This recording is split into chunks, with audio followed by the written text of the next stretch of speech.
What if I told you that the life you're living right now is a direct reflection of what you've decided to tolerate?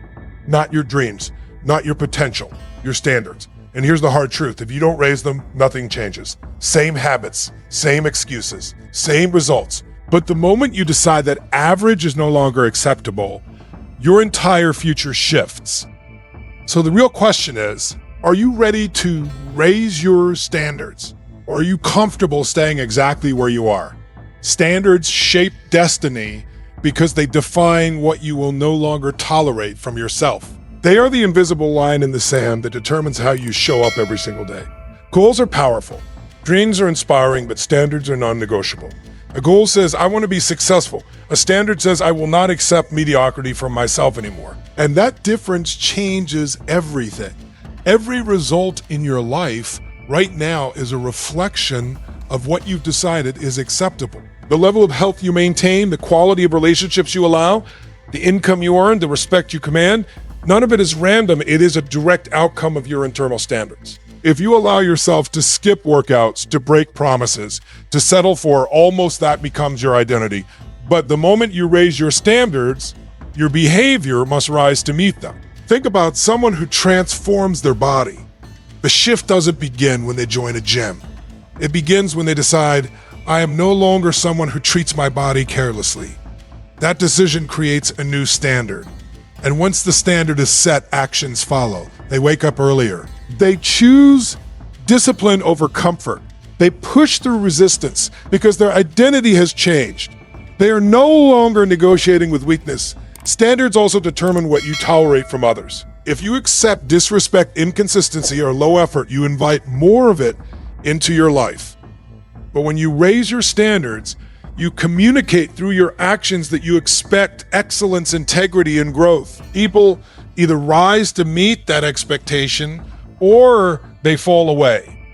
Either way, your life elevates. The most powerful truth is this: destiny is not built in giant leaps.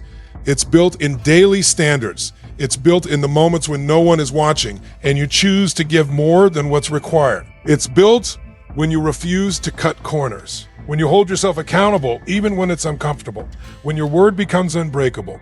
Most people wait for circumstances to improve before they improve themselves. But leaders understand something different.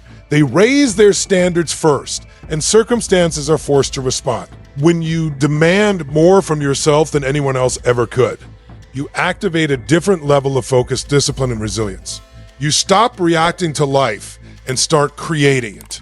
And once that shift happens, you begin to see that destiny was never something outside of you waiting to be discovered. It was something inside you waiting to be demanded. Identity is the force that drives behavior, and behavior shapes results. You don't get what you want in life. You get what you tolerate from yourself and from others. That's why identity matters more than circumstances. Circumstances can shift overnight. Markets change, opportunities appear and disappear, people walk in and out of your life. But your identity, the story you hold about who you are, determines how you respond to all of it. If deep down you see yourself as someone who tries, you'll always stop short when things get difficult. If you see yourself as someone who sometimes follows through, you'll allow inconsistency to become normal. But if you decide, I am disciplined, I am relentless, I finish what I start, then your actions begin aligning with that identity. You start operating from a place of certainty instead of hesitation. Most people attempt to change their outcomes without changing their identity. They say they want financial freedom, better health, stronger relationships, but they still identify as someone who procrastinates, someone who avoids hard conversations, someone who gives in when it gets uncomfortable. And as long as that identity remains intact, the results will always circle back to match it. The real breakthrough happens when you shift from focusing on what you want to focusing on who you must become. Instead of asking, how do I achieve this goal? You ask, who is the type of person that naturally achieves this? That question changes your standards instantly. Because once you define the identity, certain behaviors become unacceptable. When you no longer identify as someone who tolerates excuses, you stop making them. When you no longer identify as someone who accepts disrespect, you stop allowing it. When you no longer identify as someone who quits under pressure, quitting doesn't feel like an option. It feels like a betrayal of who you are. Identity also shapes what you permit in your environment. If you believe you are worthy of growth, you seek challenging conversations. If you believe you're capable of excellence, you surround yourself with people who push you. But if your identity is rooted in limitation, you will unconsciously gravitate toward comfort zones that reinforce it. The world responds to how you see yourself, not because of magic, but because your identity influences your posture, your tone, your decisions, and your persistence. Change your identity, and you change the filter through which you experience everything. And once that shift becomes real, you stop negotiating with circumstances and start redefining them, because you finally understand that you don't rise to the level of your wishes. You fall to the level of your identity. Emotional level is the force that creates real change. People don't transform because something sounds like a good idea. They transform when the pain of staying the same becomes greater than the pain of growth. As long as you can tolerate where you are, you will remain there. As long as the discomfort of discipline feels heavier than the discomfort of regret, you will choose comfort every time. Human beings are wired to avoid pain and seek pleasure. That's not weakness, it's instinct. The problem is that most people attach pleasure to short-term comfort and pain to long-term growth. Skipping the workout feels good now. Avoiding the difficult conversation feels safe now. Procrastinating gives temporary relief, but what they fail to connect with is the long-term cost of those decisions. The slow erosion of confidence, the quiet frustration, the growing gap between who they are and who they know they could be. The shift happens when you emotionally link massive pain to staying stuck. When you vividly imagine what your life will look like 5 years from now if nothing changes, the same habits, the same excuses, the same results, that picture, when fully felt, creates urgency. It creates leverage. It ignites a fire that logic alone never could. At the same time, you must attach deep pleasure to growth. Not surface level excitement, but meaningful fulfillment. The pride of keeping your word, the strength that comes from discipline. The respect you earn from yourself when you do what's hard. When you feel that reward in advance, growth stops feeling like sacrifice and starts feeling like power. Most people wait until life forces pain upon them, a health scare, a financial crisis, a broken relationship. They wait until the external pressure becomes unbearable. But those who lead their own lives don't wait. They create internal leverage before circumstances create it for them. They look at their habits and say, this ends now. They decide that enough is enough, not because it's convenient, but because it's necessary. Emotional leverage is not about height.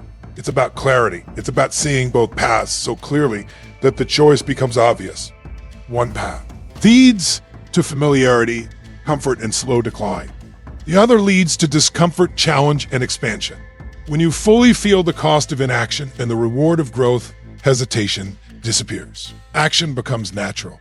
And once you cross that emotional threshold, you no longer need to be pushed because the fire inside you burns stronger than any fear holding you back. Everything changes the moment a decision becomes non-negotiable. Not a preference, not a wish, not I'll try, a decision. Because a true decision cuts off every other possibility. It removes the escape routes. It eliminates the quiet backup plans that keep you safe but small. Most people live in a state of interest, not commitment. They're interested in getting fit, interested in building wealth, interested in improving their relationships. But interest doesn't create transformation. Decision does. A real decision shifts your energy instantly. You can feel it. When someone says, I'm going to try to wake up earlier, you hear hesitation. But when someone says, from now on, I wake up at 5 a.m., something changes in their posture, their tone, their focus. That clarity reorganizes their behavior, because once the decision is made, the mind stops debating and starts executing, and decision drains power. It keeps you in a loop of overthinking, analyzing, waiting for the perfect moment. But there is no perfect moment. There is only the moment you choose to act.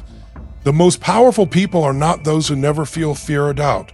They are the ones who decide in the presence of fear. They understand that action creates clarity, not the other way around. When you make A non-negotiable decision, you raise your internal standard instantly. I don't skip workouts. I don't break promises. I don't speak to myself with disrespect. These are identity level declarations. And once declared, they guide behavior automatically. You no longer rely on motivation because the decision itself becomes your anchor. Think about the turning points in your life. They likely weren't long processes of gradual consideration. They were moments, a conversation, a realization, a breaking point. And in that instant, you decided something new about who you are and what you will accept. That decision may have taken seconds, but its impact shaped years. Transformation does not require perfect conditions. It requires decisive action. The longer you stay in negotiation with yourself, the longer you delve a growth. But the second you declare, this is who I am now, you create alignment. Your focus sharpens. Your behavior shifts. That once seemed distant begin to look reachable because you're finally moving toward them with certainty.